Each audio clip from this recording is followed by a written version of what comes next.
All those people who think that the Z9 is the last and should be the last great camera that Nikon should make because, well, they have a Z9 and therefore there should be no other camera that Nikon should think of making right now until there is no one else left on this earth to buy one more Z9 because it does not make any business sense or any other kind of sense.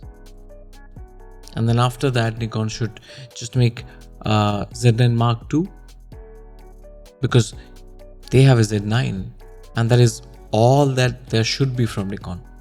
While the world doesn't care and while everyone is moving forward fast, let's talk about it.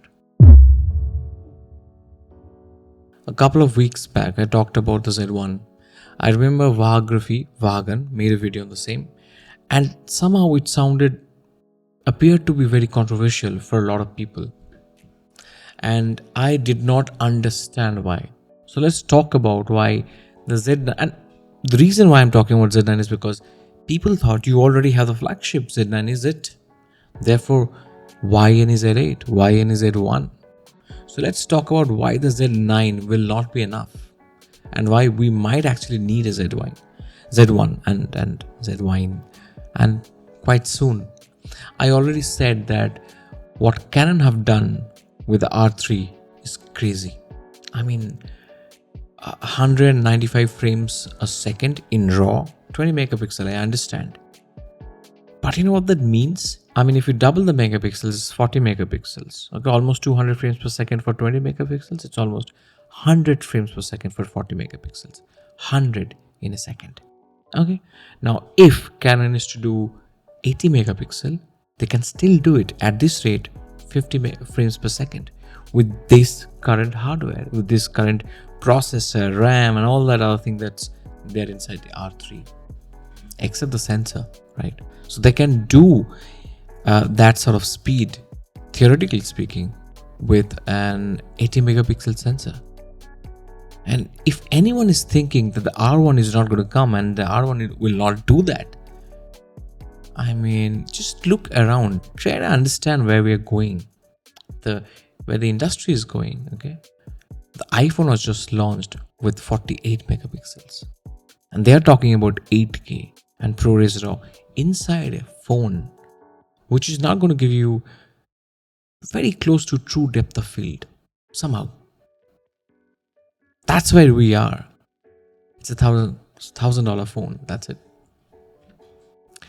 And in that context, you think R1 is going to come out and do something extraordinary with better, even better, much better, in fact, hardware than the R3. Even the R5 and the R7, both these cameras have that same processor from Canon.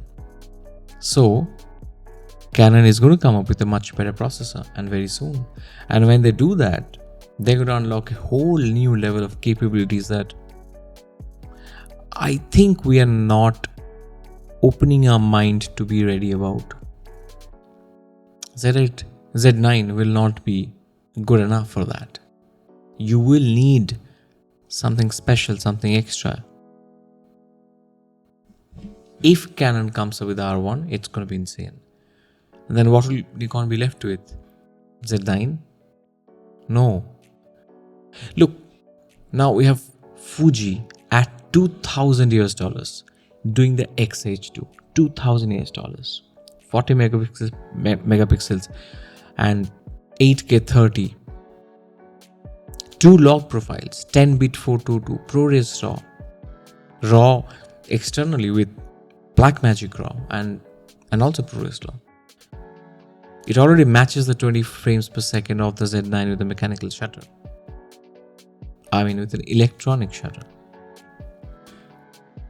And they're doing it at less than, a few dollars less than 2,000. That's incredible. That this breaks a barrier. It does. Now look at Hassleblad. Welcome it. 100 megapixel Hassleblad X2D. 16-bit raw images. 16-bit raw images. Hassleblad X2D 100C. Inspired by Scandinavian landscapes, the X2D is designed with the highest precision. We made the new lenses elegant, lightweight, and compact, without compromising on image quantity. The 100 megapixel sensor opens up a world of color and detail. A depth of detail that was, until now, unimaginable in such a compact form.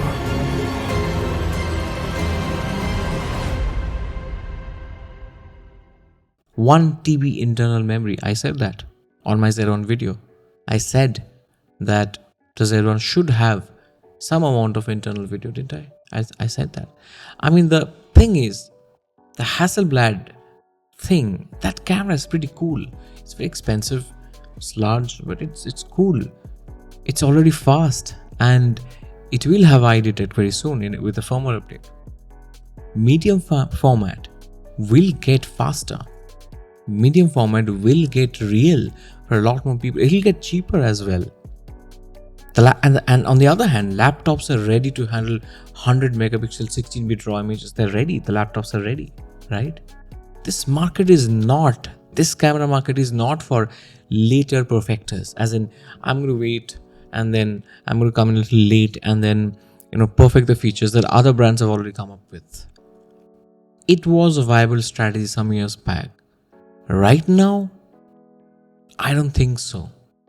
And even if you come late, you cannot be late by more than a quarter or so. That's about it. People will shift, especially when you're number 3. You cannot afford that. Apple can do that.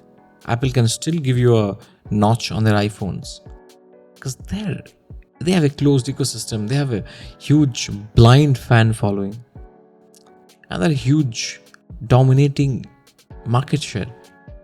Not everyone is Apple.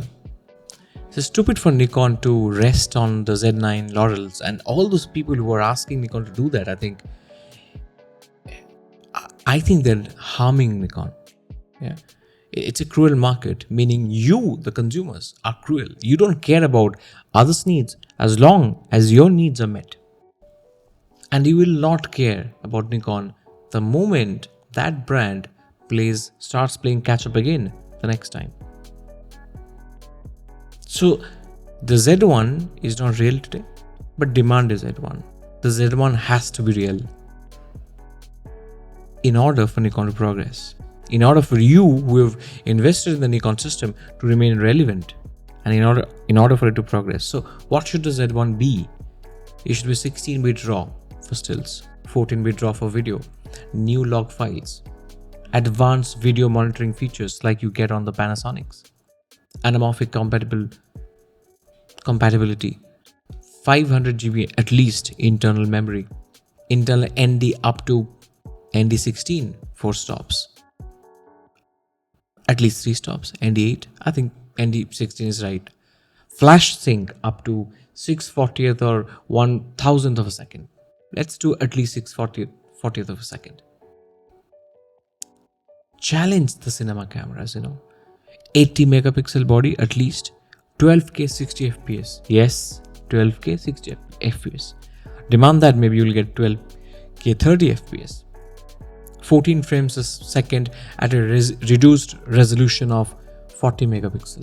So you have an 80 megapixel sensor, but when you shoot at 40 frames a second, it may come down to 40 megapixel per image. But 30 FPS at full 80 megapixel images.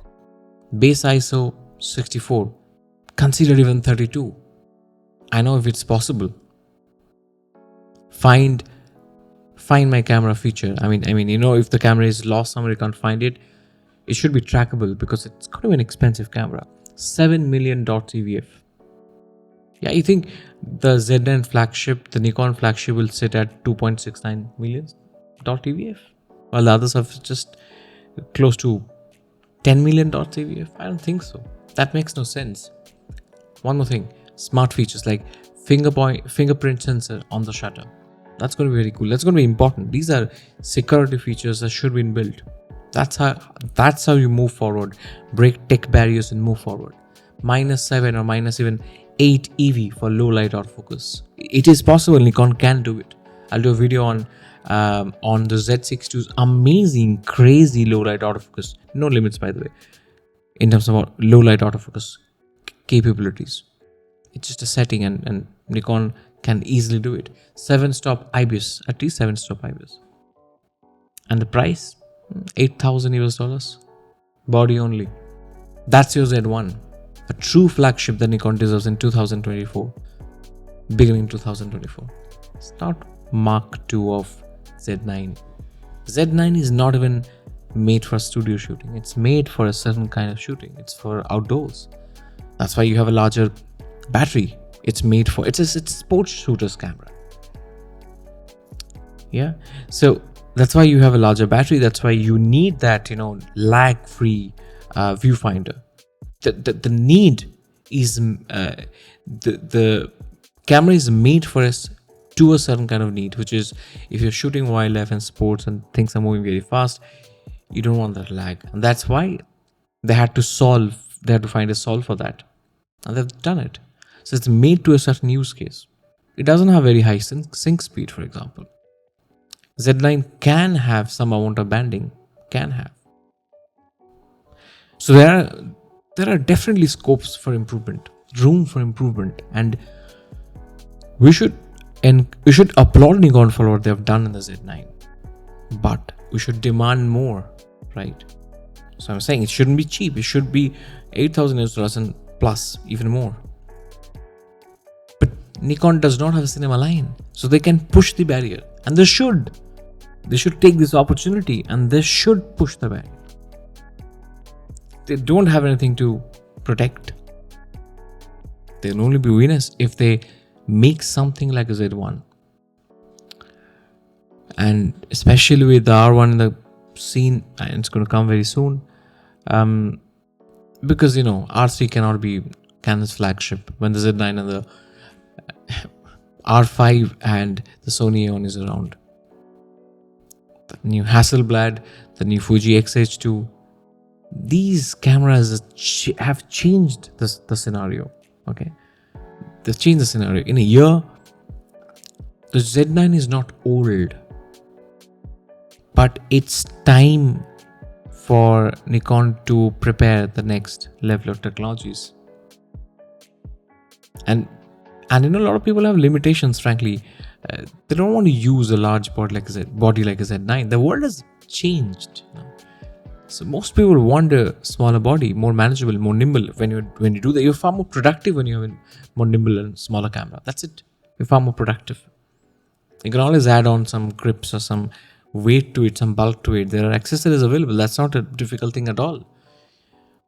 What you can't do is you cannot cut the camera from the side and chop it off and make it smaller. But you can add stuff to it and make it nice to hold if you prefer it that way. So, therefore, I think that body type is also limiting, right? Look at the XH2, for example. I mean, it's a well-made, nicely done body, but and it's a flagship, but the grip is optional. I think I've spoken enough.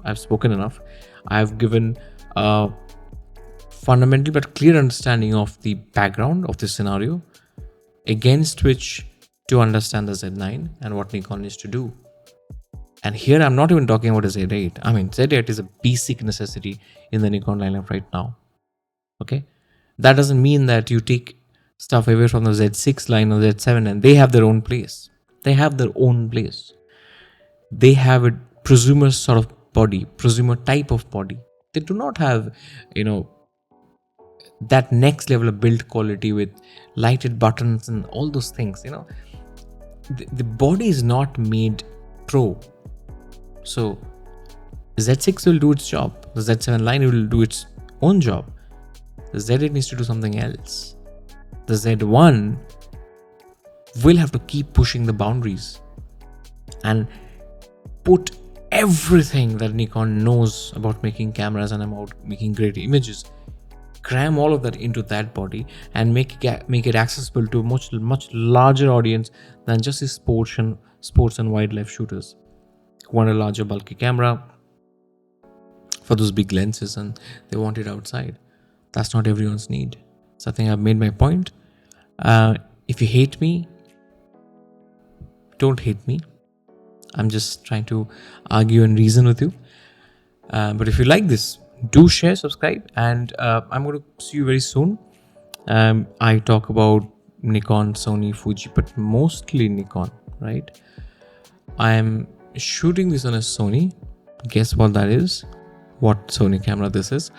You'll find the list of gear in the description box. If you click on it, I'll get some commission from it. I'm doing this for the first time, asking people to click on my affiliate links. But I'm not feeling guilty because it's fine. It's a choice. I mean, if you like the product, you'll buy it. You'll not pay any extra cost. If you don't like it, you'll not buy it. It's a choice. I'm trying to clear my conscience. See you very soon.